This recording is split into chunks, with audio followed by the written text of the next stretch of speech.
जी अस्सलाम वालेकुम नाज़रीन, मैं हूं सईद भट्ट और इस वक्त मौजूद हूं चुविंडा फाटक पसरूर में, जहां पर चंद रोज़ कबल 2 मई को यहां पर तजावज़ात के हवाले से इंतज़ामिया, पसरूर म्यूनसिपल कमेटी और हाईवे ने एक ऑपरेशन किया तजावज़ात के हवाले से।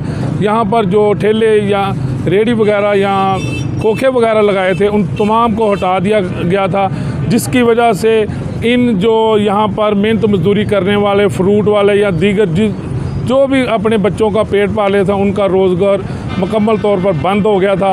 और इन्होंने इंतज़ामिया से और मकामी जो हमारे सियासतदान हैं उनसे रब्ता किया और अपना एहतजाज रिकॉर्ड किया कि हमारा जो मुस्तकबिल है वो ख़तरे में है और हमारा जो बच्चों का जिसके वजह से हम यहाँ से रोज़गार कमा रहे थे और अपने बच्चों का पेट पा रहे थे वो मुकम्मल तौर पर बंद हो गया था।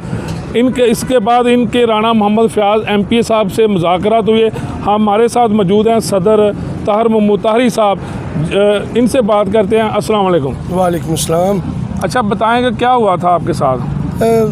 1 महीना पहले जो अपना हाईवे वाले और बल्दिया वाले रल के ऑपरेशन किया, उन्हें कहा कि इन्हू पिछे कर लो, उन्हें हटा हटू दिते ने सानू, लेकिन बहुत ज़्यादा नुकसान होने के बावजूद असी अपना राणा साहब को गए। बाद राणा साहब ने कहा कि राणा साहब साढ़े बच्चों का रोज़गार जो खत्म हो गया, लिहाजा कि सानू कुछ ना कुछ रिलीफ दिता जाए। हालांकि सानू पता कि ठीक है तजावज़ात गलत सी, लेकिन उन्हें हटा दिते, असीं हुण पिछे पिछे कर लिया, इसलिए असीं हुण राणा साहब दे बहुत। अच्छा मैनूं दसो कि तुहाडे जिहड़े मुज़ाकरात होए ने, क्योंकि तजावज़ात जिहड़ी ओह तजावज़ात नहीं होनी चाहिए, क्योंकि साडा पसरूर शहर है, साडा सारियां दा शहर है, असां इहनूं साफ सुथरा भी रखना है कि तजावज़ात कोई ऐसा काम नहीं करना जिहदी वजह नाल लोकां नूं प्रॉब्लम है। लेकिन सब तो पहलां क्योंकि तुहाडा रोज़गार है, सब माड़े बंदे मजदूर ने, तुहाडा रोज़गार भी नहीं बंद होना चाहिए। इस हवाले नाल राणा फ़याज़ साहब नाल MP साहब नाल तुहाडी की गल होई? उन्होंने गल हुई जी कि राणा साहब अपना सानू बच्चों नूं ये शरफ हासिल है, असीं सारे शहर के जोड़े तुहाडे दोस्त भी हैं, बच्चे भी ने, बूढ़े भी ने, लेकिन तुहाडे सारे ही ने, क्योंकि तुसीं साडा मौजूदा भी MP हो और इंशाल्लाह असीं उम्मीद करने कि अगों भी तुसीं साडे MP होवोगे। तो ओहदी वजह नाल सानू फिर अपना राणा साहब ने यह कहा कि 70 फुट या 75 फुट करके पिछे ला लो, ताकि ट्रैफिक का मसला भी ना रहे, ट्रैफिक भी बहाल रहे तो आवाम नूं भी परेशानी ना होए। तो आया कि असीं उन्हां दे हुक्म के मुताबिक कल सारे दोस्तों ने निशानदी कर दी है कि इत्थे पिछे पिछे करके ला लो। और वास्ते असीं तुहानूं विजिट भी करा सकने कि असीं 70-75 फुट के पिछे करके ला लीती ने बहुकम राणा साहब दे हुक्म के मुताबिक, तो इंशाल्लाह कोशिश करांगे।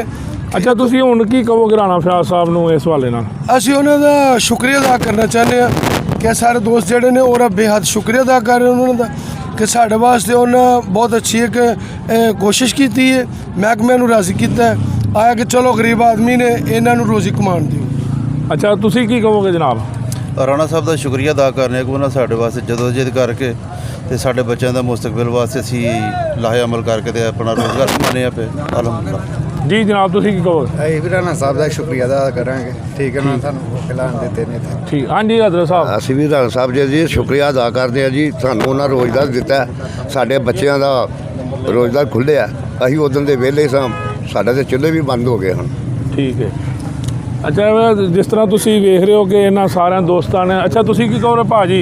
ਅਸੀਂ ਭਾਜੀ ਇਹ ਵੀ ਕਹਾਂ ਰਾਣਾ ਸਾਹਿਬ ਮਿਹਰਬਾਨੀ ਤੁਹਾਡੀ, ਸ਼ੁਕਰੀਆ ਅਦਾ ਕਰੋ, ਹਾਲੇ ਬੱਚੇ नहीं गए जी शुक्रिया अदा करने राणा साहब राणा साहब का शुक्रिया अदा करने। दूसरी गल कि उन्होंने भी बहुत अच्छी गल की है कि 75 फुट सानू पिछा नूं कीता है कि किसी को मसला भी ना हो, ट्रैफिक का भी ना हो, उन्होंने सानू इस चीज़ से पाबंद किया है कि ट्रैफिक तू कोई भी आने जाने वाले मसला ना हो।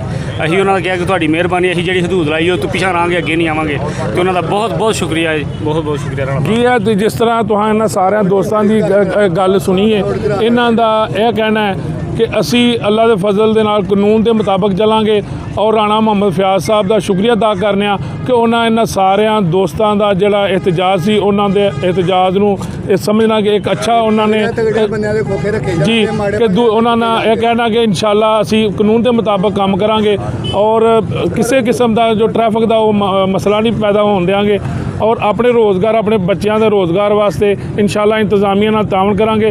और राणा मोहम्मद फ़याज़ साहब का इन्होंने शुक्रिया अदा किया, इन्होंने फ्लैक्सां भी लाइया, उन्होंने शुक्रिया अलीज़ाद साहब MNA साहब और राणा मोहम्मद फ़याज़ साहब का उन्होंने शुक्रिया अदा किया कि उन्होंने चुविंडे फाटक के उत्ते एक इंतहाई अच्छा इकदाम किया है, जिसकी वजह नाल इन्हां लोगों का रोज़गार शुरू हो गया। बहुत शुक्रिया, अल्लाह हाफ़िज़।